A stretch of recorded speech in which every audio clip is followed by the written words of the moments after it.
देखो एक चीज़ पहले फंडामेंटल जान लेते उसके बाद टेक्निकल। अगर टेक्निकल क्यों, देखो टेक्निकल से आप फंडामेंटल चेंज होने से पहले एग्जिट और एंट्री कर सकते हैं, ठीक है।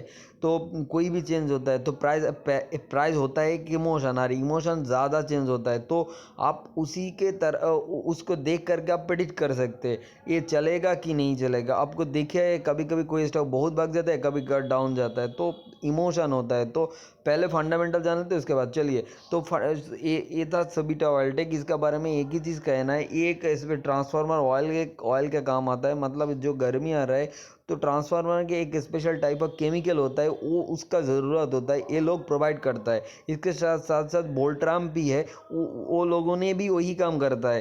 तो और एक चीज़ दिखाना है, जो चीज़ आपको अगर इसके साथ साथ बहुत अगर प्रेजेंटेशन में जाओ, 1 मिनट पीपीटी में जाओ तो आपको पता चलेगा, थोड़ा सा दिखा दो। तो इसका जो मेन जो प्लेयर होता है ना, ये और भी अच्छा जो हिंदुस्तान यूनिलीवर भी है। देखो ये वाला की कस्टमर वेल भी है, ABB component, Tata power, Tata बहुत अच्छा कंपनी के साथ टाई अप भी है, ठीक है। ये जो इसको बात भी छोड़ दो, इसके साथ कोई कनेक्शन नहीं है। तो मेरा और एक चीज़ दिखाना है आप लोगों का, क्यों मैं कह रहा हूँ। देखो फंड हाउस ने आप ये लोगों को इंटरेस्ट आए है, तो ये लोगों ने वही काम करने की कोशिश कर रहा है। दिखाता हूँ, अब आज एक ब्लॉक ट्रेड भी हुआ है, मैं वही दिखाने की कोशिश कर रहा हूँ। हाँ, ये प्रोमोटर ग्रुप से थोड़ा सा माल एसबीआई म्यूचुअल फंड के पास गया है। तो आप लोगों को ये भी पता होगा जब एसबीआई म्यूचुअल फंड ने, ये लोगों ने कुछ ना कुछ समझ के ही बाई किया है। तो और एक चीज़ देखो, किसी को इन्वेस्टमेंट देख करके आप खुद पैसा नहीं लगा सकते हो, ठीक है। आपको रिसर्च करना होगा। तो आप चलो तो टेक्निकल पे जाते हैं। टेक्निकल के अगर सपोर्ट करता है, फंडामेंटल सही है, ठीक है, कोई ऊपर से और कुछ नहीं, क्योंकि प्रोमोटर के पास अच्छी माल है। और अगर देखोगे इधर, रुक जाओ, देखा वो भी दिखाता हूँ, वो भी इधर जाओ, इन्वेस्टर पे जाओ।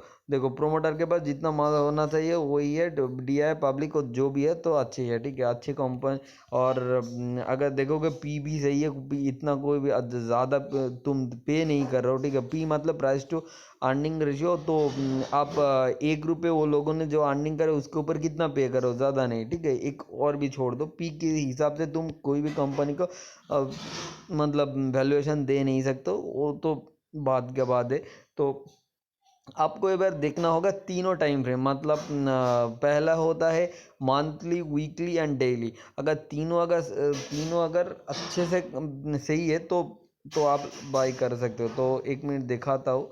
तो चार्ट पे आता, देखो चार्ट में पहले जाता हूँ मंथली, और एक हाई फॉर्मेशन में है। अगर देखोगे जब एक कंपनी हुआ, इसके ऊपर एक छोटा सा डीप, उसके बाद एक हाई फॉर्मेशन भी है, तो इसको छोड़ देता हूँ। और एक चीज़ दिखाना है, वो चीज़ यही है, एक मंथली ब्रेकआउट भी हुआ है। मान लो इस पॉइंट में अगर ब्रेकआउट मान लेते हो, तो इस कैंडल में एक ब्रेकआउट हुआ है। सो दूसरा पॉजिटिव चीज़ है। थर्ड चीज़ है मंथली 20 EMA के ऊपर है। सो अगर कोई स्टॉक मंथली 20 EMA है, मतलब 20 मंथ में ये अच्छा खासा पोजीशन में है, तो फंडामेंटल भी ज़्यादा तुमको पता होगा। तो वीकली भी देख लो, वीकली भी 20 EMA को बहुत सारे स्टॉक अगर देखोगे तो इस निफ्टी स्मॉल कैप भी 20 EMA के नीचे था, आज 20 EMA के ऊपर क्लोज किया है। सो एक रिलेटिव स्ट्रेंथ है। सो अगर देखोगे अगर डेली में थोड़ा सा वीकनेस है, आप इसको डेली में थोड़ा सा वीकनेस है, तो एक चीज़ करो, इसका ऊपर मतलब ये जो कैंडल है इसके 440 पे ऊपर के ले लो। तो एक चीज़ आप बाई बस जो भी करो तो थोड़ा सा ट्राई कर सकते हो अगर तुमको इंटरेस्ट है। तो अगर कहाँ ऐसे लगाने, तो इस चीज़ में इतना पैसा लगाओ जो तुम्हारा 20% जाने से तुम्हारा पोर्टफोलियो 1% और 2% और 3 4 5 6% नहीं जाए, उससे ज़्यादा नहीं लगाना। क्योंकि एक तो देखो फंडामेंटल सही है, दूसरा चीज़ प्रोमोटर सही है, तीसरा चीज़ यही है, एक ट्रांसफार्मर ऑयल में बिजनेस है, वो चीज़ भी है। और उसके साथ साथ जो ओपोनेंट है वो भी यही ग्रोथ से वो भी चल रहा है।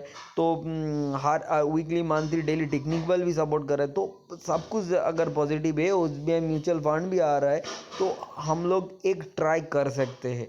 तो थैंक यू।